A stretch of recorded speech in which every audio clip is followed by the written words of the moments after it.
नमस्कार, मैं Shalvi speed news से रविवार की न्यूज बुलेटिन्स में आपका स्वागत है। दिल्ली से खबर आई है। गृह मंत्रालय ने कहा कि कोविड-19 का व्यापक विश्लेषण करने, महामारी से निपटने के लिए और रणनीति तैयार करने के लिए दिल्ली में सर्वेक्षण शुरू किया जाएगा। सीरोलॉजिकल सर्वे नामक ये सर्वेक्षण एंटीबॉडीज परीक्षण करता है और इस प्रकार ये एक रोगजनक या इसकी प्रतिरक्षा के स्तर के लिए आबादी की संवेदनशीलता का मैप कर सकता है।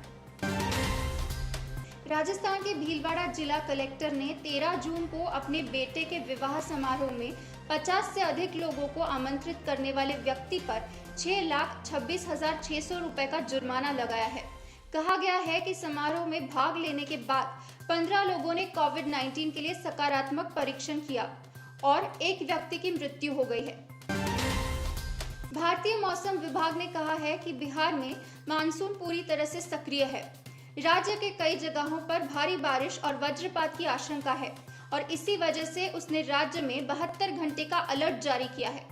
आईएमडी के अनुमान के मुताबिक अगले 3 दिनों तक 100 मिलीमीटर बारिश होने की आशंका जताई गई है। तमिलनाडु में अपने पति के साथ 500 करोड़ रुपए के एमएलएम घोटाले में शामिल एक महिला को पुलिस ने अपने पति की हत्या करने के आरोप में गिरफ्तार किया। महिला मेलांगे सुकन्या और उनके पति प्रभाकरण को पहले भी सीआईडी ने गिरफ्तार किया था और वर्तमान में दोनों जमानत पर बाहर है। जानकारी के अनुसार जब प्रभाकरण काफी समय से हैदराबाद में रह रहा था, सुकन्या ने 15 जून को उससे मुलाकात की थी, जिसके बाद उसे घर छोड़ने के लिए मजबूर किया गया क्योंकि प्रभाकरण पहले से ही एक अन्य महिला के साथ रह रहा था। महाराष्ट्र सरकार ने बॉम्बे हाईकोर्ट को बताया कि लॉकडाउन के चलते महाराष्ट्र की अर्थव्यवस्था मुश्किल में है और कई लोगों ने अपनी आजीविका का स्रोत खो दिया है। इसी कारण राज्य ने सभी स्कूलों को निर्देश दिया है कि बच्चों की फीस का भुगतान करने या फीस बढ़ाने पर जोर ना दे।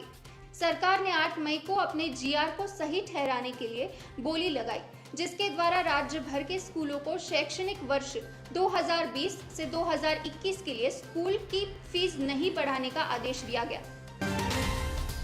अभिनेता सुशांत सिंह राजपूत के सुसाइड मामले में बीजेपी सांसद निशिकांत दुबे ने गृह मंत्री अमित शाह को पत्र लिखा है। झारखंड से सांसद निशिकांत दुबे ने मांग की है कि सुशांत की मौत के मामले की जांच एसआईटी से कराई जाए। उन्होंने कहा कि मैं सांसद के अंदर भी कोशिश करूंगा कि वहां भी एक सहमति बनाई जाए जिससे एसआईटी का गठन हो। इससे देश में कोई दूसरा सुशांत सिंह राजपूत ना हो सके और हिंदी भाषी क्षेत्र के लोगों का जो शोषण हो रहा है वो रुक सके। पिछले हफ्ते लद्दाख में चीनी सेना द्वारा 20 भारतीय सैनिकों की हत्या के विरोध में कलकत्ता में जोमेटो फूड डिलीवरी प्लेटफॉर्म कर्मचारियों के एक समूह ने शनिवार को अपनी आधिकारिक टी शर्ट जला दी। बेहाला में विरोध के दौरान उनमें से कुछ ने दावा किया कि उन्होंने अपनी नौकरी छोड़ दी है क्योंकि जोमेटो ने एक बड़ा चीनी निवेश किया है और लोगों से कंपनी के माध्यम से भोजन का ऑर्डर बंद करने का आग्रह किया है।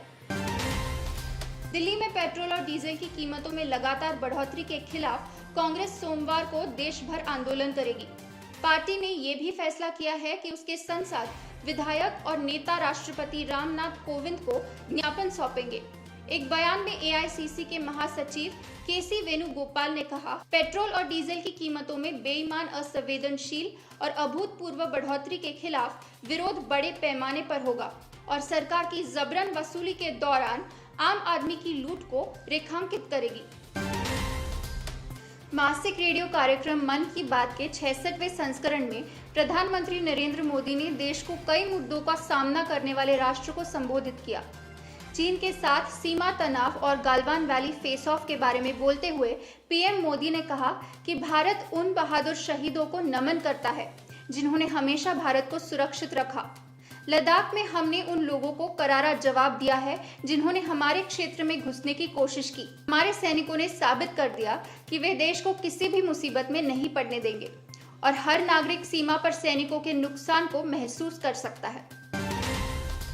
पुणे के एक युवक को ऑनलाइन जालसाजों ने 6.2 लाख रुपए का चूना लगाया था। शिकायत के अनुसार रवि कुमार को आश्वासन दिया गया था कि उन्हें बेंगलुरु में मर्सिडीज बेंज कंपनी में एक अच्छी नौकरी प्रदान की जाएगी और उन्हें इसके लिए एक ऑनलाइन भुगतान करने के लिए कहा गया था। पीड़ित रवि कुमार ने इस मामले में पहली एफआईआर शुक्रवार को सांगवी पुलिस स्टेशन में दर्ज कराई, जो पिंपरी चिंचवड पुलिस कमिश्नरेट के अंतर्गत आती है।